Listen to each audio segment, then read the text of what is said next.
Assalamu alaikum jama'a masu kallon mu, barkamu da saduwa a cikin wannan shiri na daga kasuwanninmu. Shiri ne da muke tattaunawa da 'yan kasuwa manya da ƙanana da masu ruwa da tsakikan harkan kasuwanci a kuma kasuwanni kala daban-daban. Alhamdulillah, Allah ciki ikonsa yau kamar kullum kamar kuma makon da ya gabata mun sake dawowa tare da bakonmu na jiya, wato Malam Hamisu Rabiu Jingau, babba ne kuma jagora a kamfanin Hamir Investment wanda suke nan kasuwan Singa cikin garin Kano. Alhaji, barka da haka. Barka da kade, barka. To kamar yadda muka ji a wajen Alhaji a makon da ya gabata, ya kuma kawo mana manyan dalilan da ya sa kayayyaki ke ƙara tsada da kuma yadda aka yi kayayyaki suka yi karanci a kasuwa din ko kuma a wajen al'umma. To yau in Allah ya yarda za mu dan karkata ne mu taɓo kuma wasu abubuwan da a makon da ya gabata ba mu taɓo su ba, kuma za mu dan tambayi a shi bakon namu na yau kan kalubalen da su a matsayinsu na 'yan kasuwa suke fuskanta ta fuskan gwamnati ko kuma ta fuskan al'umma a nan dai cikin garin ko kuma nan cikin kasuwar. To Alhaji, kamar yadda muka tattauna a makon da ya gabata, yau insha Allahu za mu tattauna tunda akwai abubuwa da dama kamar taliya, kamar fulawa wanda yake duk dai sun kunshi al'amuran da ina tunanin ba nan cikin garin Kano ne ake sana'anta su ba, zuwa da su ake yi daga waje. To za mu iya cewa har yanzu akwai kayayyakin da ake shigowa da su daga kasashen waje, ko kuma dukansu dai kayayyakin da ke kamfanin nan a nan cikin gida ake yin su? Assalamu alaikum wa rahmatullah. To gaskiya yanzu abin da ya shafi harkar kayan abinci kamar taliya da makaroni da shinkafa da fulawa, duka wayannan kayan ba wani kaya yanzu da ake kasu daga kasashen ƙetare. Duka wayannan kayan kamfaninnukan a nan gida Najeriya suke, yawanci kuma kamar kashi 70 cikin 100 a jihar Lagos suke, wasu suna jihar Port Harcourt, wasu kuma suna jihar Ondo da Ogun. To kusan dai duk a nan kamfanin suke wanda muke mu'amala da su. To su waɗancan kamfanoni suke turo muku kayan nan ko kuke jewa ku ɗauko? To ya danganta. Akwai kamfanin da in mun yi ciniki da su to su za su kawo mana kayan hannan, amma akwai kamfanin da in mun sayi kaya mu ne za mu yi amfani da motocinmu mu je mu ɗauko, ko motocin 'yan kasuwa. Ya danganta da tsarin kamfanin. To wannan shine yadda muke gudanar da mu'amala tare da su. To amma a wannan karan, wato gaskiya akwai tsokaci da muke so mu don al'umma su sani, wanda ya haifar mana da gagarumin matsala, kuma wanda ya janyo karancin kaya da kuma hauhawar farashi sosai game da kayan masarufi, shine wato hauhawar farashin man diesel. Man diesel ya ja mana gagarumin matsala ta inda samun motocin ma da za su ɗauko mana kayan su kawo mana, to ba ƙaramar wahala muke sha ba. Shi man motoci ne ke? Man motocin da suke amfani da shi yanzu wata 8-9 da ya wuce, abinda muke ɗauko mota daga Lagos zuwa Kano baya wuce naira 350, ya yi tsadar naira 400.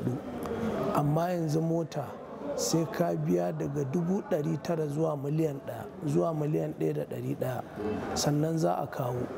Ba kuma da ka nemi motar za ka samu ba, idan ka nema sai kai ta jira sai Allah ya sa ka samu dace sannan ka samu motar. Kuma wannan duk za a cire a cikin kaya? Duka kuma wannan kaga sai an ƙara ɗora shi a kan kaya. To ƙalubale na ɗaya kenan. Na biyu kuma shine su kansu kayan da za su shigo Najeriya daga wurin kamfaninnukan kullum cikin ƙari ake musu. Farashin yau daban, na gobe daban, na jibi daban. Idan mun yi magana a kamfaninnukan nan, me dalili? Ko dai a ce dala, ko a ce harajin da ake biya a Najeriya wurin wato kiliyarin ɗin kayan ishigo, ko kuma su ce a'a kuɗin dakon da ake ɗaukowa, jiragen da suke kawowa daga ƙasashen turai zuwa Najeriya an ninninka farashi. Dalili dai ɗaya ko biyu ko uku, wanda ko mu kanmu da muke harkar kasuwan nan abin yana ɗaure mana kai yadda abubuwa suke tafiya. To wannan yana daga cikin ƙalubalen da muke fuskanta. Yanzu misali kamar fulawa, mun yi maganan fulawa kuma mun yi maganan taliya. Fulawa na sani kila 'yan kayayyakin abin da ya shafi biredi, ya shafi 'yan cinci snacks, cake da makamantansu duka kila da fulawa ake yi. Shin akwai za mu iya cewa akwai kasuwa ko kuma ana samun sayan fulawa din a watan ramadana? To a watan ramadan gaskiya cinikin fulawa ba shi da yawa, saboda yawanci za a ga masu cinikin fulawa dama 'yan biredi ne. To yawanci kuma 'yan biredi gaskiya ba su fiye aiki sosai a watan ramadan ba. Mutane sun fi damuwa da abubuwa irin su kunu, su kosai da shauransu. In dare ya yi kuma can an fi amfani da dai kaya masu nauyi su shinkafa wurin yin sahur da shauransu. To cinikin fulawa sauka ike yi, ba a fiye rububin siyan fulawa da azumi ba. Amma kamar taliya to ita kuma ana cinikinta sosai. Alhaji, me ya kawo tsadar sukari? Abin da ya kawo tsadar siga daga kamfanin ne. Misali yanzu kaga satin da ya wuce kawai kamfani ya ƙara naira 500 a buhu. Daga naira muna siyansa naira 22,500, yanzu ya koma naira 23,024 za ka ce, saboda an ƙara naira 1,500. Da muna siya 22,500 ga 1,500 ta ƙaru. To a nan muke da matsala ga al'umma. Yanzu kaga duk wanda ya siyo wannan kayan to dole ne kaga kasuwa ta canja, saboda mai kamfani ya yi ƙari.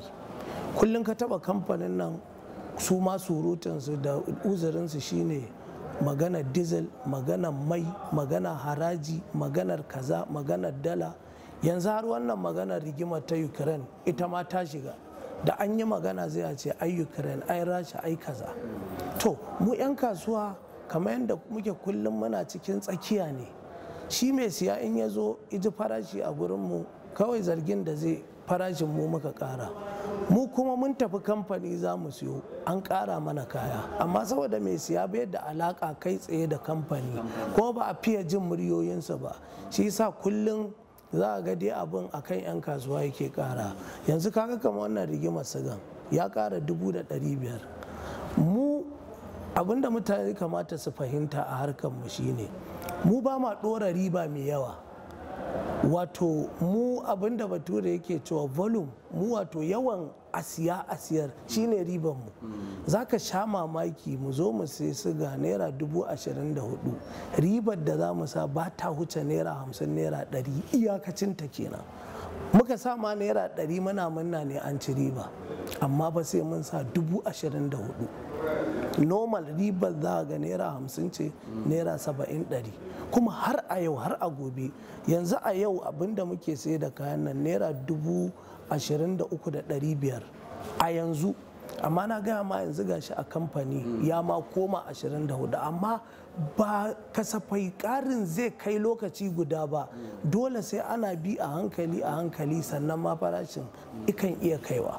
To yana da kyau mutane su fahimci irin wannan abun, kuma ita kanta gwamnati yana kira da ita ya kamata ta dinga sa ido akan irin wannan ƙare-ƙare da ake babu kai babu gindi, wanda mu a matsayinmu na 'yan kasuwa ba mu da damar da za mu tsaye kamfani ya mana cikakken bayani. Amma ita gwamnatin an magana haraji ta san harajin da take karba a hannunsu. In an maganar kuɗin fito ko wannan maganar da ake na cushewar wato shi kansa tashar jirgi na wurin fitar da kaya, ya kamata ta fahimta kuma ta gaya za a yi ta kawo sauki ga kamfanukan don al'umma su samu sauki. Kamar ku manya-manyan 'yan kasuwa me ke hana misali ku tara, kamar ina magana akan sukari kawai, tunda watan azumin ramadana ana da bukatan sukari, kuma galibi abu ne da talaka da mai kuɗi ko ne mutum ma yana da bukatan shi, saboda shan kunu da shan zoɓo da 'yan abubuwan da dole suna da bukatan sukari. Me ke hana ku tanaji wannan ku ajiye saboda zuwan ramadana din, tunda asali wata ramadana da an fi bukatan wannan abu? Ai mu a kasuwancinmu ba ma ajiye kaya. In ka gan mu da kaya siyarwa zami. In dai ka gan mu mun ɗauko kaya ba mu ce mun ajiye saboda watan, a'a, za dai mu shiri mu tabbatar da cewar muna da kayan don al'umma su samu su siya, amma mu ce a aji ba ma yi. Shi yasa kullum mu kayan mu ai cikin shiga da fita muna siyowa muna siyarwa, a haka ake tafiya. Saboda haka za ga ce mar yawancin mu 'yan kasuwar da muke ake siya a gurin mu, wanda ya san mu ya sani, kullum daga ƙauyuka daga kowa za a zo gurin mu, kuma mutum in dai ba mu da shi ba ko oda ta kare ba haka zo a ce babu ba. A kayayyakin da na sani kamar kuna sayarwa an hada da fulawa, taliya, makaroni, sukari, magi, garin sabulu, madara, shayi, man shafawa, alawa, biskit da sauransu. Waɗannan galibi su ne kayayyakin da na san, duk da akwai wasu wanda dai zan iya tuna kuma na ga mutane na ta magana, amma kamar suna cewa manyan 'yan kasuwa akwai hannunsu wajen hawan wasu kayayyaki, sai dai ban san ya magana take ba. Idan ko za a yi magana manyan 'yan kasuwa dole ko za a tuntuɓi Hamir Investment da suna ɗaya daga cikin manyan 'yan kasuwa.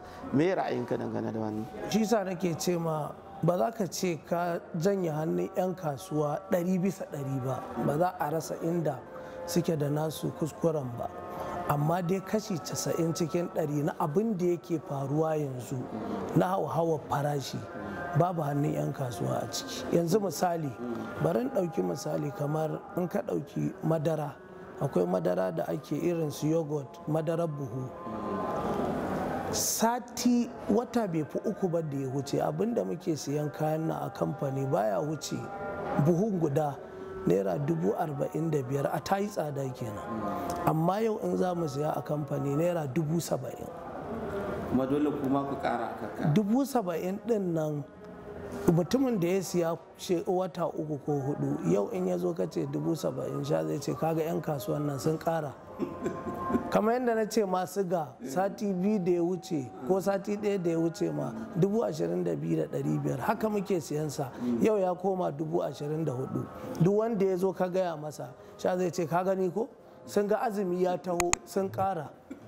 Mai da muke siya 22,000 muke siyan musu 22,300 yau ya koma 29,000 a kamfani. Na gaya ma akwai kamfani da ya damun ma da kuɗi na, yau da mutum ya zo siya zai ce ka gani ko azumi ya zo, wanda in ka duba babu hannunmu a ciki.